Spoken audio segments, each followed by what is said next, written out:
jadi waktu pindah ke Bali itu cuma karena lagi grieving, lagi itu ya? Semua rasa yang nggak pernah saya rasakan campur aduk dalam momentum tersebut. Jadi that's why you move to Bali. Sedih, That's why you move to Bali. Semuanya, betul. Oke. Boleh nggak kalau aku tanya? Iya, silakan. Is it too much kalau aku bilang kejatuhannya Arzat tadi itu membuat kamu mengalami krisis iman? Is it too much? Bisa dibilang begitu juga karena sekarang tiba-tiba saya mau tanyakan Tuhan.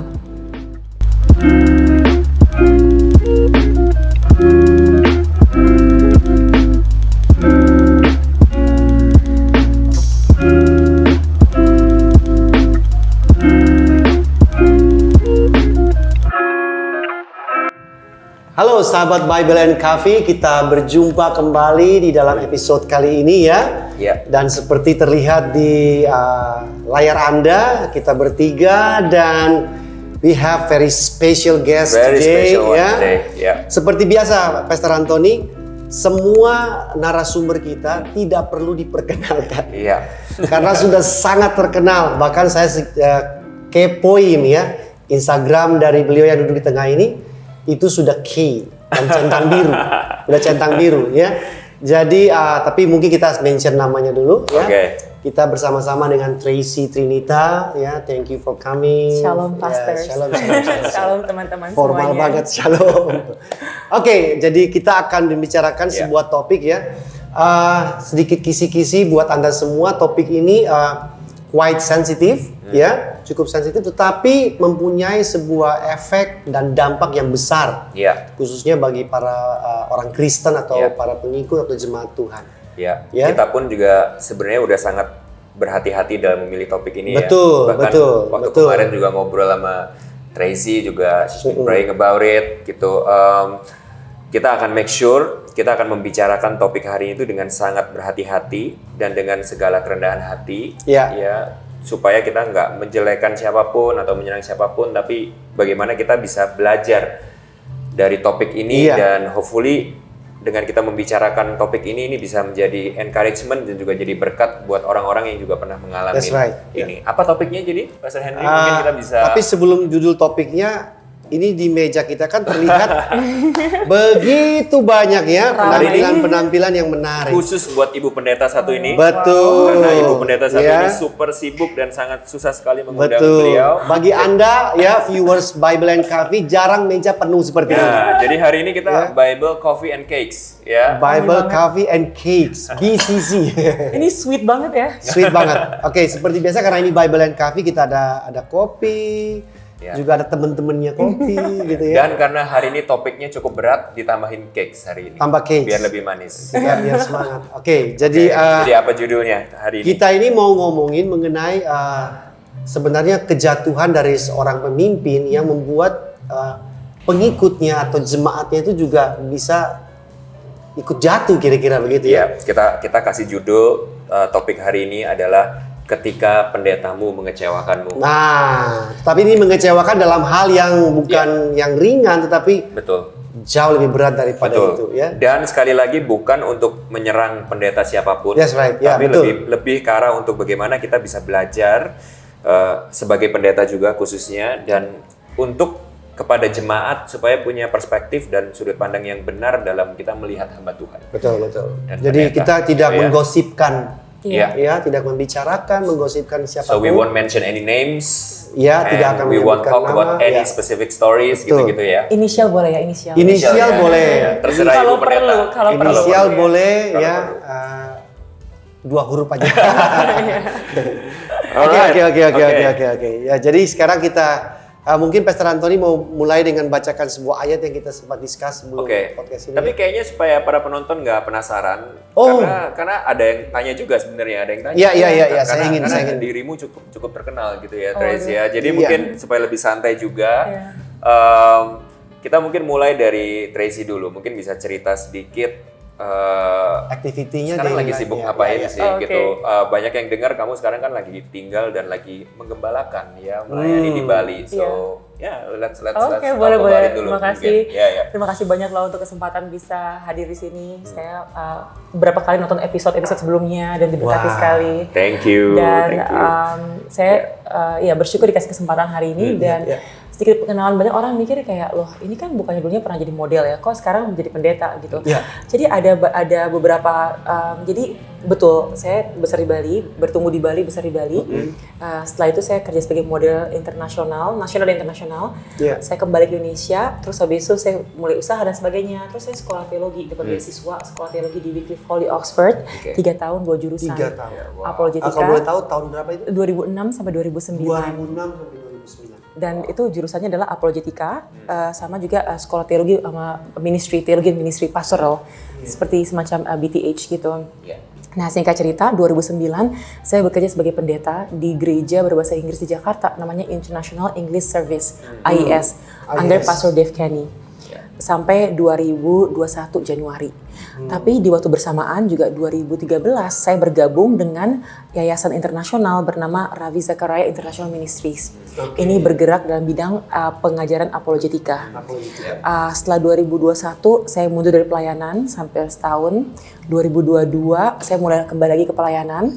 Nanti akan saya ceritakan kenapa alasan dibalik itu. Dan 2023 bulan Februari saya diinstal ulang. Jadi saya pindah denominasi dari GSJA pindah ke Gereja Kristen Protestan di Bali. Dan sekarang saya mengembalai Gereja English Worship Service di Biara Seminyak dari GKPB Denapura di bawah Pastor Victor Hamel.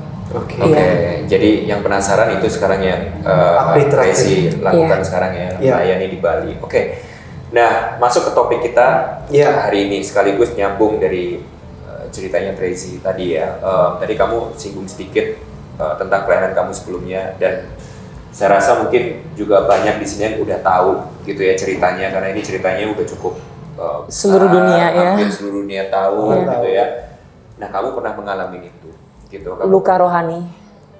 Aku sebutnya luka rohani. Spiritual wounds. Iya, spiritual wounds. Jadi, pernah mengalami apa yang akan kita bicarakan di topik hari ini, yaitu pada waktu kejatuhan hamba Tuhan itu memberikan dampak yang cukup besar ke dalam diri kita. Nah, mungkin sebelum itu kamu boleh nggak kamu cerita sedikit tentang pengalaman itu? Boleh. Feel free untuk apa yang bisa diceritain dan bisa diceritain. Ini gitu beritanya umum sekali ya. Ini Beritanya berita yang umum one of the biggest, ini berita terbesar tahun 2020, skandal terbesar pas di masa pandemi. Apalagi semua orang jadi di rumah, jadi berita tuh lebih cepat menyebar. Betul. Nggak ada kesibukan yang bikin orang jadi fokus kepada apa yang jadi pemberitaan di luar sana. Dan honestly, aku nggak bisa bayangin kamu yang terlibat di dalamnya. Tapi aku yang nggak terlibat di dalamnya aja, tapi terus berdampak ngikutin juga pelayanan beliau, cukup shock dan cukup terpukul shock, juga. karena kita salah satu big fan. Iya sama, saya juga mengagumi pengajarannya. His book, punya bukunya yang bagus-bagus ya. Iya, ini menjadi pembelajaran untuk kita semua ya, bahwa kadang-kadang kita pikir ini kan kesalahan orang, tapi yang terluka banyak. Yang kita harus pikirkan yang terlukanya itu sih, maksudnya kayak mungkin pastor berdua kan nggak kenal dia secara pribadi, di mana mungkin nggak pernah ke rumah dia, makan siang sama dia, atau kenal sama keluarga besarnya dan sebagainya. Dia ini adalah bapak rohani saya. Jadi selama 20 tahun saya semenjak saya jadi orang Kristen di 2002, saya mempelajari bukunya dia, karena kekristenan yang saya terima adalah kekristenan di mana apologetika yang menyentuh hati saya. Jadi kayak apa yang masuk akal di pikiran saya menyentuh nggak hati saya gitu. Jadi ada jembatan antara hati sama pikiran. So I love apologetics. Dan saya dari yang kagum dengan dia sampai dia jadi bapak rohani saya, magang di kantornya dia, sekolah, habis itu kerja untuk dia gitu. Dan dia dia tuh sempat kerja selama 8 tahun di bawahnya dia. Kayak jadi magang gitu atau gimana? Sebagai pembicara untuk Asia, kantor mereka yang di Asia. Dia punya sekitar 100 pembicara di seluruh dunia. Saya yang pertama dari Indonesia. Yang lainnya dari Australia, Hong Kong, Singapura, India dan sebagainya. Dan kamu pernah cerita sama aku juga bahwa kamu dekat sama beliau bukan cuman professionally doang, tapi personally cukup dekat ya. Pernah makan di rumahnya dia di Atlanta, teman baik sama anaknya dia, dan udah kayak keluarga gitu, bukan cuman sebagai bapak rohani atau bapak rohani secara distant gitu. Ini benar-benar I think cukup kenal baik lah keluarganya mereka. Nah, ini yang mengagetkan adalah begini. Kalau dulu ya, sebelum kasus tahun 2020 ini, kasusnya RZ ini, saya berpikir kalau orang mundur dari pelayanan, kalau orang terluka karena kecewa dengan pendeta, kecewa dengan pendeta atau pekerja di gereja, masa sih segitu gampangnya menyerah dari pelayanan cuma gara-gara manusia. Kan kita melayani Tuhan, bukan melayani manusia. Bukan lihat manusia. Dulu saya berpikir kayak gitu loh, sangat cynical ya, sangat kayak kok segitu aja sih gitu, model pelayanan cuma ngambek dan sebagainya. Saya nggak pernah ngebayangin kalau saya bisa ngalamin itu. Sampai kamu ngalamin sendiri. Dan itu aneh banget karena saya selalu merasa bahwa saya kuat dari iman saya. Saya cinta Tuhan Yesus, saya cinta pekerjaan Tuhan, saya meninggalkan dunia modeling, dunia entertainment, dunia yang mungkin kata orang dunia menyenangkan karena financially, popularitas dan sebagainya tuh sangat mendukung gitu ya. Untuk pelayanan, because saya sangat mengasihi dan menyukai pelayanan dan mengasihi Kristus. Tapi saat kejadian tersebut, pertama kita dengar waktu itu bulan April bahwa beliau sakit parah, kena rare cancer. Kanker yang sulit diobati. Yang aneh, kankernya aneh banget gitu. Dari April sampai bulan, ini Maret, Maret 2020, itu masih belum lockdown nih, masih menjelang lockdown. Kan 16 Maret itu masih lockdown Indonesia. Betul. Itu udah sakit, dia diobatin. Mei dia meninggal. Jadi ini dalam waktu bulannya. Sangat cepat. Setelah dia meninggal, kami semua berduka. Karena ini pahlawan rohani kami, kita hilang pahlawan rohani. Selama 50 tahun lebih dia berbicara vokal tentang iman Kristen, secara intelektual, pergi ke universitas, ke pemerintahan dan sebagainya. Jadi kita berduka dan wakil presiden Amerika hadir dan beberapa selebriti hadir di Atlanta, di Louis Giglio punya gereja di Passion Church. Kita semua aja bisa nonton online karena kita semua lockdown kan, nggak bisa kemana-mana. Kita pikir inilah kisah terakhir dari pahlawan rohani kita. Tiba-tiba beberapa bulan kemudian, skandal besar mengagetkan kami semua, kita semua lah. Majalah Christianity Today merilis sebuah statement investigasinya dia bahwa ada pelecehan seksual yang dilakukan oleh pendeta yang terkenal ini. Kami semua kaget sekali. Jadi sebelum itu dirilis by Christianity Today, kalian nggak dengar apa-apa? Kita udah dengar sebenarnya ada kisah di balik itu karena saya kebetulan pernah kerja di kantor yang di Amerika. Rumusnya sudah ada. Ada satu perempuan nonton pas lagi pemakamannya, mendengarkan katanya pas Vice President of America bilang bahwa ini adalah man of honor, this is a man of integrity. Dia bilang he's not. Dia pernah melecehkan saya. Ini nggak benar gitu. Singkat cerita, dia berusaha untuk bicara kepada yayasan lagi berduka sehingga nggak ada yang dengerin. Dia akhirnya pergi ke ateis yang tidak suka dengan Ravi. Akhirnya ateis tersebut minta tahu kepada yayasan, ada statement ini loh, what do you think? Dicuekin, mereka menghubungi majalah Christianity Today. Majalah City, dan majalah City bikin private investigation, meng-hire detektif untuk mencari tahu kejadian ini. Ternyata ada 6 perempuan yang mengalaminya dari spa yang Raffi pernah miliki. Nah, saya agak bingung, kita juga kaget semuanya loh.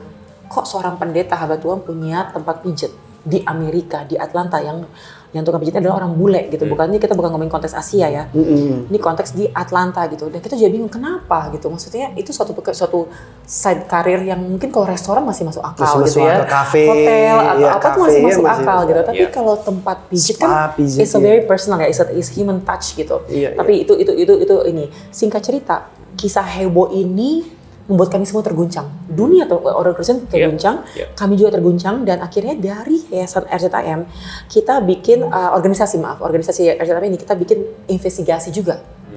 Kita hire orang profesional yang menginterview 100 pembicara, 300 pegawai, dan semua orang-orang yang terlibat dalam kehidupannya RZ ini. Itu dari bulan Oktober. Cuma agak disayangkan karena kami kan adalah tipe pelayanan adalah membela perkara. Tapi kami terlambat untuk menginvestigasi dari awal. Harusnya ini kita lakukan sebelum majalah yang melakukan. Dan kalaupun kita salah, kita minta maaf segera sehingga kerusakannya tidak sebesar kerusakan yang kita alami saat ini. Itu ministry tutup, berhenti, tutup. 100 pembicara udah istilahnya kayak kapal gede ini menjadi hancur. Hanya ada kapal emergency kemana-mana untuk menyelamatkan diri sendiri. Tapi karena itu kejadian ini membuat kami semua kaget karena setelah investigasi internalnya kita, bulan Desember launching hasilnya. Dan dikatakan itu benar. Dan lebih dari itu, ada banyak hal yang mereka nggak bisa ungkapkan, tapi lebih dari itu kejadiannya. Yang mungkin kita nggak perlu tahu terlalu detailnya. Desember itu. Dan Januari dari September itu saya udah goncang sih. I personally udah mulai shaken. Januari saya mundur, banyak orang yang mundur dari pelayanan. Saya mundur dari sebagai pendeta. Saya mundur dari yayasan, dari organisasi RCTM. Kami semua move to Bali, saya pindah ke Bali. Dan saya nggak pernah ngalamin dulu sebelumnya. Kita pasti pernah putus cinta. Kita pernah kehilangan kayak oma kita meninggal, berduka karena kehilangan seseorang. Tapi ini tuh rasa yang campur aduk loh, antara dikhianati, kehilangan, rasa marah. Mungkin kalau 5 stages of grief, 5 rasa duka tuh semua ada di situ. Bolak-balik gitu. Saya tuh nggak pernah menyangka kalau saya bisa mundur dari pelayanan karena marah dan frustasi kepada Tuhan. Saya tuh kita mengasihi Tuhan ya kayak gitu. Tapi I was so angry dan saya nggak punya pelampiasan marah kepada siapa. Saya marah kepada Tuhan. Saya mundur dari pelayanan, saya mundur dari beberapa organisasi di Jakarta, saya bungkus lagi kayak nasi ya. Saya packing barang saya pindah ke Bali, tinggal di Prerenan di rumahnya keluarga, dan setiap hari ya, saya tuh jalan di pantai Canggu, jam 5.30, jam 6 pagi, nangis. Sorry, jadi waktu pindah ke Bali itu cuma karena lagi grieving, lagi itu ya? Semua rasa yang nggak pernah saya rasakan campur aduk dalam momentum tersebut. Jadi that's why you move to Bali. Sedih, that's why you move to Bali. Semuanya, betul. Boleh nggak kalau aku tanya? Ya, silakan. Is it too much kalau aku bilang kejatuhannya RZ tadi itu membuat kamu mengalami krisis iman? Is it too much? Bisa dibilang begitu juga karena sekarang tiba-tiba saya mau tanyakan Tuhan. Ini saya selama ini kan bekerja di dunia apologetika, membela perkara kekristenan dan membela Tuhan nggak perlu dibela, tapi a defense of Christianity gitu kan, membela untuk memberikan orang pengertian bahwa Tuhan tuh adalah Allah yang maha kuasa, maha baik, segala kemuliaan Tuhan. Tiba-tiba I questioning that. Saya bilang gini, the question adalah pertanyaan yang saya tampilkan adalah begini. Kalau Ravi aja yang hidupnya untuk saya adalah teladan sempurna, cinta keluarga, sangat menghormati wanita, pinter banget, selalu mengajak ke kekudusan, selalu sangat hati-hati kemana-mana dia pergi, selalu bawa asisten, dan dia sangat hati-hati dengan hidupnya. Bisa, kalau ini kebenaran, ini kisah benar, dia bisa jatuh dalam dosa ini. What about us? Pertama itu. Kedua, saya bilang Tuhan, Engkau berdaulat, Engkau berkuasa. Kenapa nggak Tuhan prevented? Kenapa nggak Tuhan cegah? Kenapa nggak Tuhan tegur sehingga tidak terjadi kerusakan yang sebegini besarnya? Yang terluka terlalu banyak Tuhan, karena orang ini punya pengaruh besar. Dan yang ironisnya adalah kan beliau dekat dengan Billy Graham. Billy Graham pernah bilang sama, kalau nggak salah Billy Graham pernah bilang sama dia begini, dia selalu ceritakan kepada kami semua anak-anak buahnya dia, pekerja-pekerja di yayasannya dia. Dia bilang gini, kalau kamu baru menjadi hamba Tuhan, baru mulai menjadi hamba Tuhan, awal-awalnya itu iblis nggak akan mencoba untuk menghancurkan kamu. Belum. Kenapa? Pengaruh kamu terlalu kecil. Di bawah masih banyak, terlalu dikit orang yang memandang hidup kamu. Di tengah-tengah pun juga, masih terlalu kecil. Tapi kalau kamu udah di atas, kamu punya pengaruh banyak, yang tahu kamu banyak, kamu punya banyak sekali orang-orang yang kagum dengan pengajaran yang kamu ceritakan tentang Tuhan. Di sanalah iblis akan berusaha mencoba menjatuhkan kamu. Karena kalau kamu jatuh dari atas, yang jatuh dengan kamu banyak banget. Yang mengagumi kamu, yang suka pengajaran kamu, yang suka hidup kamu, yang mengagumi keteladanan hidupnya dia gitu. Jadi dia bilang be careful. Jangan sampai kita kepleset, jangan sampai, dan dia mengajarkan kepada kita kayak pembicara, kita ada yang banyak yang single, banyak yang married. Jangan sampai kita di ruangan hanya dengan ada opposite sex. Hati-hati kalau kita pergi kemana. Do not be tempted, don't go to the dark places. Jangan pergi ke bar, jangan pergi ini. Pokoknya dikasih tahu banyak sekali pengajaran-pengajaran. Sehingga di antara setiap orang di sekitar saya kenal cukup banyak pendeta dan cukup banyak pekerja di gereja atau di yayasan. Dia mungkin orang terakhir yang saya akan pikir bisa jatuh dari kasus yang sama. Ada momen tiba-tiba ada pertanyaannya seperti ini.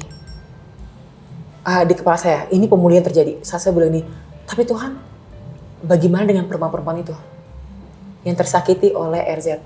Korbannya. Victimnya itu gimana? Siapa yang melayani mereka? Siapa yang megang tangan mereka? Siapa yang berserta dengan mereka untuk berkata bahwa ini bukan salahmu? Ada, dan Tuhan akan merestorasi hidupmu. Tiba-tiba ini belum pernah terjadi in my life. Lagi jalan di pantai. Masih penasaran ya? Jangan lupa saksikan episode lanjutannya minggu depan. Dan jangan lupa subscribe, like, dan komen teman-teman sekalian. Thank you.